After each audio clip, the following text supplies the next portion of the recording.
This is the summary of episodes 3 and 4 of the series. Chief of War. Episode 3 starts 1 year after the events of episode 2. We find Keanu, thank God, finally wearing clothes and sparing us from his backside muscles that were bothering us the whole time. Tony, the guy on the ship, was teaching him the English language and also teaching him how to use the rifle. He made him memorize every detail of the rifle and also taught him how to aim. And that's because Tony loves Keanu so much. You don't really understand why. Maybe he just has a kind heart. They took Keanu with them on their trade journey and passed through Alaska. In there, Keanu hunted deer with the rifle. So the man actually practiced on it. On the other side, in Oahu, his wife Koopa didn't know what his fate was. She was almost sure that Keanu had already passed away. Then we go to Oahu, where the crazy King Kahekili was. There was some resistance there. Some people tried to poison him because of what he did, but Kahekili and his council were very alert. So they captured those people and poisoned them with their own poison. But we go back again to Hawaii, specifically to a district called Kohala, because Hawaii is divided into districts. One of them is led by a chief named Kamehameha. The men in his district, each one of them was holding a stone to weigh themselves down, and they were standing at the bottom of the sea, competing to see who could hold their breath the longest. And of course, needless to say, Kamehameha was the last one to stay underwater. Not only that, but he didn't just come up, he swam back to the shore, still holding the stone. And that's because Kamehameha is really strong. Or maybe you know, the men of the land were just flattering him and afraid of him, and no one wanted to beat him in case it backfired on them. Anyway, when he comes up to the shore, Kaihumanu father comes to him and says, "Hey man, why are you leaving the leadership of your district like this and playing around at the sea here?" Kamehameha told him that the leadership council is a council of words, not actions. But he is a man who loves action, not just talk. So a man whose father told him that the king of Hawaii, who also happens to be Kamehameha, his uncle, his health is deteriorating and he is on his deathbed. And he asked for Kamehameha in an urgent meeting. Kamehameha wears his war attire and goes to the king there. The king was present, along with his son Kwa. And if this is your first time watching us, don't forget to subscribe to the channel and let me know your impression about the series. The king began his speech by mentioning Captain Cook and said that he was a great leader. Captain Cook was the one who had come before and attacked them, and they defeated him. But as we said, they lost so many people back then because Captain Cook came with pistols and rifles while they were fighting with spears. The important thing is, whenever the king spoke well about Captain Cook and his men, Hiwo would interrupt him and speak badly of them because he couldn't stand them and was very upset about what they did to them. Yet it was clear from the king that he highly respected his opponents or his enemies. Anyway, after that they brought up King Kahekili, and the king said that surely he is planning to come after them to occupy Hawaii. And he asked Kamehameha what preparations they should be making during this time. At that moment, Hiwo jumped into the conversation and said, "We prepare spears and prepare weapons, and the most important thing is to have pure intentions. And God willing, we'll be able to face Kahekili and his army." So the king told him, "Can you shut up? I want to hear." Kamehameha told him that in their last siege years ago, their warriors were defeated because of the lack of food. There was no food in their storerooms during the siege. So the warriors starved and couldn't find anything to eat. At that time, they were forced to eat some kinds of grass that caused them diarrhea, and then they lost the war. What kind of ridiculous loss is this, dear viewer? Imagine someone in the tribe asks his grandfather, "Grandpa, how did you lose the war?" And he replies, "I got diarrhea." Anyway, Kamehameha told the king that they should fill their storerooms with grain and food. Kuo had jumped into the conversation and told him that this would take at least 9 months. Kamehameha said that he had already started with that, and now all the storerooms were already full of grain and food, meaning that the man had been prepared for months. At that moment, the king was very impressed with Kamehameha and his strategic mind. As for Kwa, it was very clear on his face that he wasn't pleased with what had happened and was jealous of Kamehameha. We then moved to Kahumanu and Jack, the one they rescued at the end of the second episode. We learned that they took Jack with them, and he stayed with them in their tribe, and they hosted him anyway. Jack was teaching the children of the town, and Kaihumanu, the English language, and many people in the town learned English. At that time, Kaihumanu, whose father, whose name is Moku, came in. He looked at Jack and told him, "Get out of here now." Then he told Kaihumanu, "Get yourself ready, because you are going to marry Kamehameha Coleman," who told him you again. "Why are you in such a hurry?" He told her in a hurry. "We've been here for a year. What kind of marriage is this? That takes a year to prepare. Come on now, try to get ready quickly, so the wedding can happen soon." We then move to the ship, where Kiana is on the ship. There is a man named Marley. Marley really hates Kiana, and also hates Tony. He even hates himself. Marley told Tony, "Don't forget yourself, and don't forget your place. Just because we are on the same ship doesn't mean that we are equals. Look at yourself and remember everything." And here, of course, Marley meant that he was his slave, and so on. So Tony took those words and then went to Kiana. He looked at him and found that he had surrounded himself with weapons. So Tony told him, man, aren't you hanging out with anyone on this ship except for these weapons of yours? Kiana told him that he wanted a lot more weapons. Tony told him, then you're going to need a lot of money. And you're already borrowing from me the pants you're wearing, Kiana. He then told him, anyway, after this, we're heading to a coastal city called Zamboanga. This city is an Indian city that the Spanish occupied, and it has everything you want, Kiana. But your problem, like I told you, is money. We go back again to Mano. She tells her father, why are you pushing me into this marriage? Her father told her, look, my daughter, to put it plainly, I feel like Kamehameha is the promised king that the prophecy spoke of. Wasn't it Kiana who seemed to be the promised king? Dear viewer, anyway, Kayomanu asked him, how are you so sure that he is the promised king? Her father told her on the night of Kamehameha, his birth, the prophetic star burned in the sky, and that was the sign of the promised king.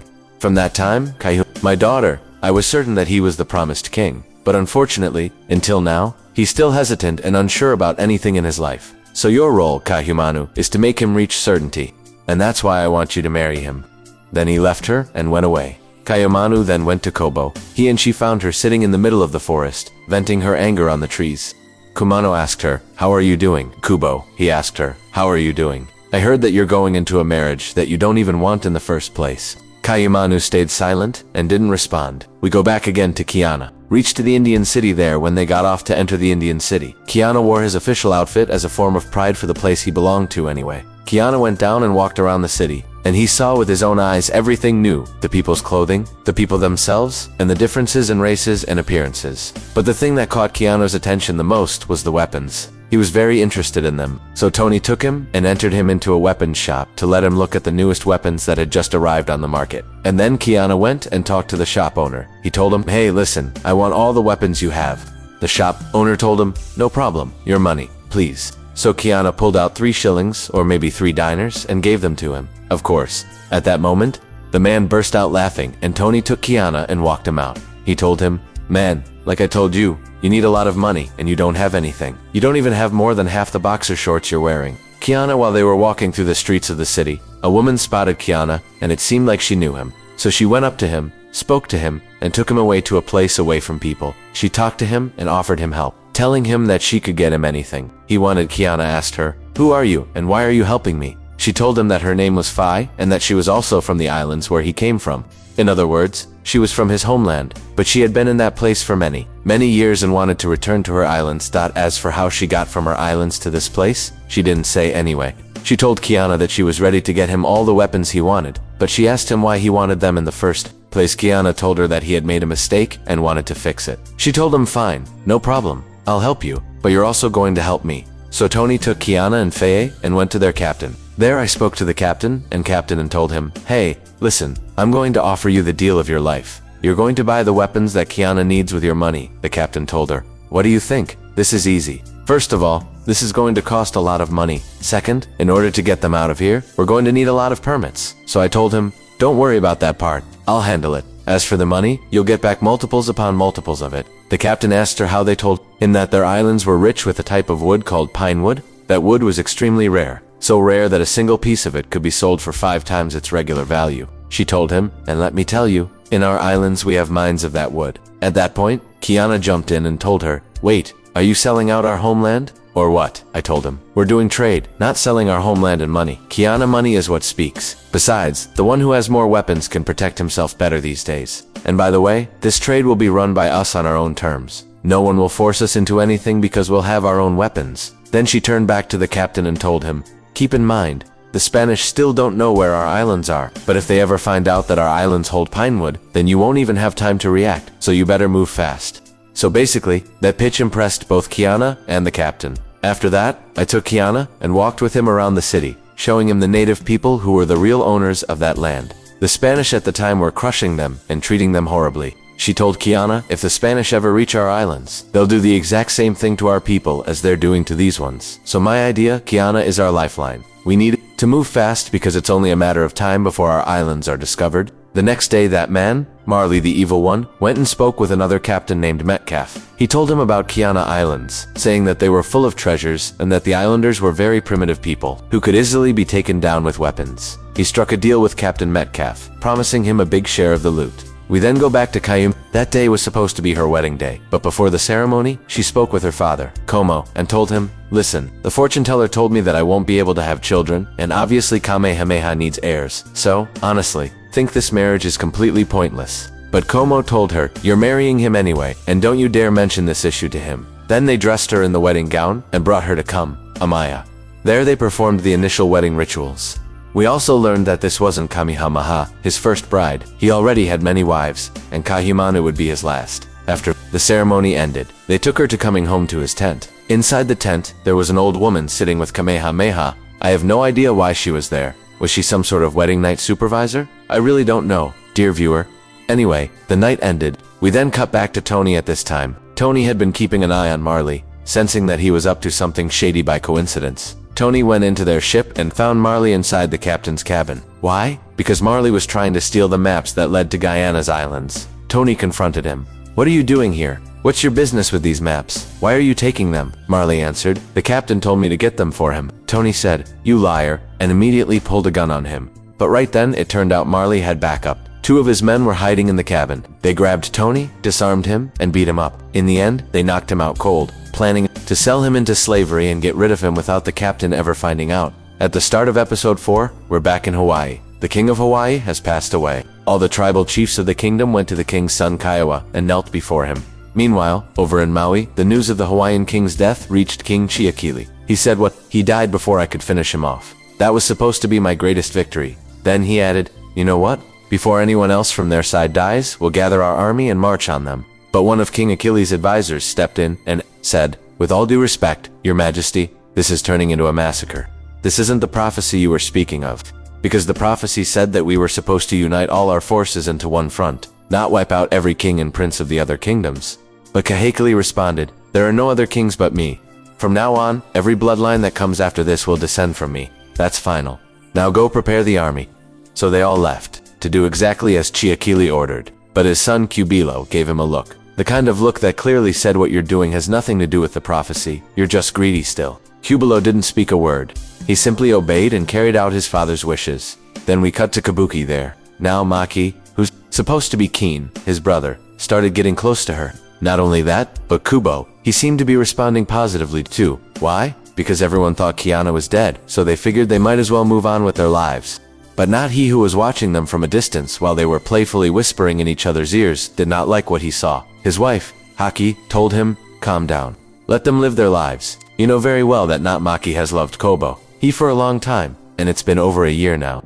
Kiana never came back. He must be dead by now." But not, he argued. Suppose they do live their lives. And then suddenly, bam, Kiana walks back in one day. What are we going to do then? "Huh, Haki," said Simpo, "will celebrate his return. That's all." "Oh wow, really? Haki, everything's that easy for you. You don't realize that if Kiana even glimpses Monkey with his wife like that, he's going to be so furious that it'll be like they're strapped to the exhaust pipe of a motorcycle and dragged around for at least 3 hours straight." Anyway, let's go back to our boy Kiana. I was about to tell you something important, but hold on, we'll get there. For now, Kiana is talking with Fei. She tells him that she's finalized the weapons deal, and tonight the weapons will be secretly transferred onto the ship. Kiana was looking everywhere for Tony, completely missing. He was nowhere to be found. I told him I don't know where he is. Forget about him for now and focus on what's important, okay? But Kiana couldn't. He was worried sick about Tony running around the city like a madman searching for him. He even went to ask Marley, who said, "I don't know, believe me, I saw him last night. He was having fun drinking, and then, poof, I never saw him again." "You sly little rat Marley, I don't trust you one bit." Anyway, Kiana left Marley and continued his desperate search while walking through the city streets. He suddenly heard crying. He followed the sound and found a huge cage covered with a cloth. He pulled the cloth back, and there they were. Dozens of people chained inside, including little children. Slaver, who was running the operation, showed up and tried to push Kiana away from the cage, but Kiana was already boiling with rage. He grabbed the man and nearly killed him right there. That's when the Spaniards showed up. They chased Keanu through the streets, but he managed to slip away and vanish right under their noses. Meanwhile, back in Hawaii, the coronation ceremony was underway for the new king. They were also announcing the new ministers and distributing positions. One of the attendants read the late king's will. His son Kyla would be crowned king and Kamehameha, well, he would be named the god of war, basically the equivalent of minister of defense. But Kokolo didn't like that one bit. He said, "What position of minister of war should be mine? How could my father possibly give that to me? How may I, that illegitimate child?" He demanded that Kamehameha give up the title, but may have refused, because he knew the truth. Chalao wasn't capable. He didn't have the strength to lead an army at best. He was fit for a ceremonial throne, nothing more. That's when the tension between Kilelo and Kamehameha really blew up. The man reading the king's will quickly stepped in, warning Kokolo, calm yourself. If the chiefs feel you're opposing your father's last words, they'll withdraw their support. But Kokolo was wild with rage. He couldn't stand the humiliation of Kamehameha holding the title of Minister of War. To him, it was an insult carved into his pride. Kamehameha, however, didn't waste words. He simply picked up the staff, the symbol of the position, and walked away. The staff was the key. Whoever held it was the official Minister of War. Did Kokolo just sit quietly? No, he went berserk. He began punching himself in the face until he cracked one of his own teeth. He spouted out before everyone, declaring, "My mourning is over." It was their tradition. Breaking a tooth marked the end of grief. And now, with no more restraints, Kilelo announced he would act as he saw fit. In other words, he was preparing for war with Kamehameha. A civil war was coming, and that would play straight into King Achilles' hands. Later, Moku found Kamehameha alone and tried to give him counsel. What to do, what not to do. But Kamehameha wasn't listening. He turned his back and walked away, too heavy with his own thoughts. Unbeknownst to them, a woman who had been watching from a distance, she approached Moku after Kamehameha left, telling him she wanted to talk to Kamehameha herself, to help him make the right decision. But Moku waved her off. Not now. Stay in your place with the other wives. Humanu frowned. Didn't you tell me before that he needs me to make the right choices in his life? Yes, Moku admitted. But later, not now. And with that he walked away. A woman who rolled her eyes, dismissing Moku's advice. She went straight to come out, may hurt herself. She sat by him gently and asked, "What's wrong, my love? Why do you carry such heavy burdens? I want you to believe you are the chosen one, Kahu." Manu pointed to the great stone before them. "See that rock? Isn't that the sacred stone of Nai? The one you moved? The prophecy says the one who moves? It is the chosen one, and they all say you, Kamehameha, were the one who moved it." Kamehameha shook his head. "Let me tell you the truth. I didn't really move that stone that day in front of everyone when I tried to lift it. The earth shook beneath me, an earthquake, and that's what allowed me to flip it over. But it wasn't my strength. If I tried now, I couldn't move it again." Kaihumanu leaned closer, dismissing his doubts. "Forget about the stone, my love. What matters is you focus your mind and gather your strength. Dark days are ahead." Kamehameha sighed, "But what can I do? Our gods remain silent. They don't answer me. They give no sign. How can I know which path is right?" Kaihumanu looked at him firmly. "Simple. Use wisdom. Act with the judgment you know is right. The gods don't need to speak for the truth. It's right in front of you. Open your eyes." Kamehameha. For the first time, her calm reasoning struck him deeply. He admired her clarity, her courage, perhaps more than all the priests and advisors. She was the one who could truly guide him. Meanwhile, back on the island of Zamboanga, Spanish soldiers confronted the ship's captain, demanding to know if he had seen a man named Kiana. The captain shrugged. "Never heard of anyone like that. Look, my ship is right here. Search it from top to bottom if you want." The Spaniards exchanged glances. "No need for now. But here, this. If we find out you've lied, we'll finish you. And that's by law." With that, they left. The captain exhaled heavily, then turned to say, "Listen carefully. By tonight, the weapons will be fully loaded on this ship. But if Kiana doesn't show up before then, I'm sailing without him. I risk my neck lying to the Spaniards, and I'm not risking it twice. A man's life is his own, but mine is mine." At that time, we returned again to Hawaii, where we find Kamehameha and his tribe performing certain rituals in order to communicate with their gods. However, the gods did not respond. So Ka said to his tribe, "Listen, since the gods are not willing to answer, and we know very well that Kiowa will attack us, we will prepare ourselves for defense. We will not attack. No, but we have every right to defend ourselves." One of the tribe members said to him, "But how can you take such a step without hearing the opinion of the gods?" Kamehameha replied, "The gods are not willing to answer, and I am the chief of the tribe here. I will do what I see is best for the tribe." And that was exactly what Kaihumanu had told me. How major at that moment, Moku felt that human who was the one speaking through Kamehameha, and realized that human who had broken his word at the same time on the shore of the island. We find Copperhead going to speak with the mocking. She thanked him for standing by her during the past period, for pulling her out of the terrible state she was in, and for being the one who strengthened her and was her source of strength. Now, Maki said to her, "Don't say that you, Copperhead, are a fierce warrior, incapable on your own of everything, without anyone's help. No, no, no. What powerful words are these? Copperhead's." Of course, after hearing those words, could hardly move from her place. Nevertheless, she managed to stand strong in front of Tamaki because she still loved Kiana. She handed him her necklace and said, "This is something from me to you, but not like my brother. I cannot forget Kiana." Then she left him and walked away. "Oh, well done, Cape. Okay, yes, that's how you should be." strong and loyal. We return again to the Indian island, where Faye, after much searching, manages to find Kiana, or rather, Kiana was the one who managed to reach her anyway. They said to him, "Where have you been, man? We need to leave. All the weapons are almost loaded onto the ship." Kiana said to her, "I'm not leaving here without Tony." So Faye told him that Tony had already been sold as a slave. Kiana asked her where he could find him. They described to him the place where he might be and told him, "Don't be late. Come back quickly. The ship will leave without you." Kiana left her and went to that place. She had told him about sneaking around so no one would see him until he reached the cells where the people were imprisoned. There, he started opening the cells and calling out for Tony. After opening almost all of them and taking down a few guards along the way,